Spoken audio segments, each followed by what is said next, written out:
İkinci Dünya müharibəsi illərində Fransanın qəhrəmanı Charles de Gaulle'un Bakıya ardıcıl səfərləri barədə uzun illər ətraflı məlumat gizli saxlanılıb. Kah deyiblər SSR rəhbərləri ilə görüş planlaşdırılıbmış. Kah deyirlər partizan dəstələrinə silah-sursat tədarükünə dair müqavilə imzalamalıymış.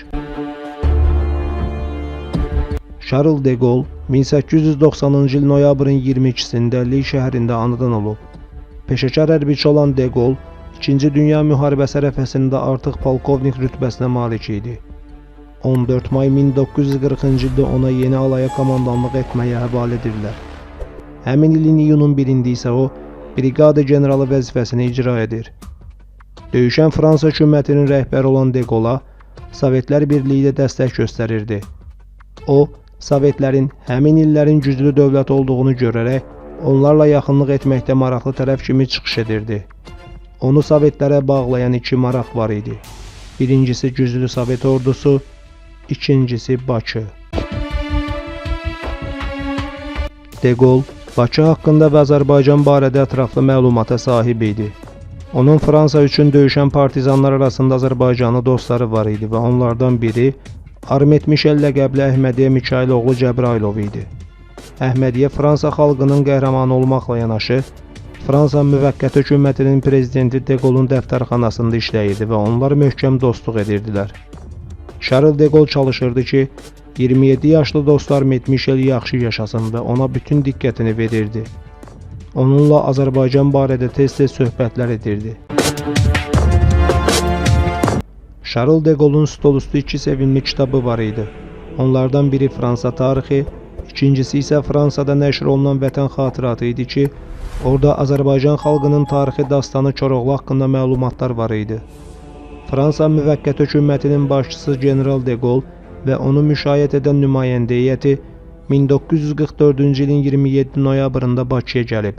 Hava limanında generalı Azərbaycanın o zamanki rəhbəri Mircəfər Bağırov və SSR Xarici İşlər üzrə Xalq Komissarlığının və Xalq Komissarlığı təşkilatının əməkdaşları qarşılayırlar.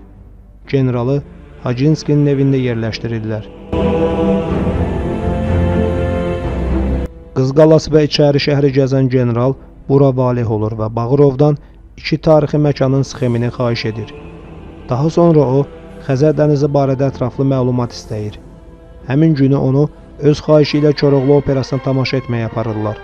Charles de Gaulle Mircəfər Bağırovdan bu opera ilə bağlı xahiş edəndə təcili Üzeyir Hacıbəyovu yanına çağırır.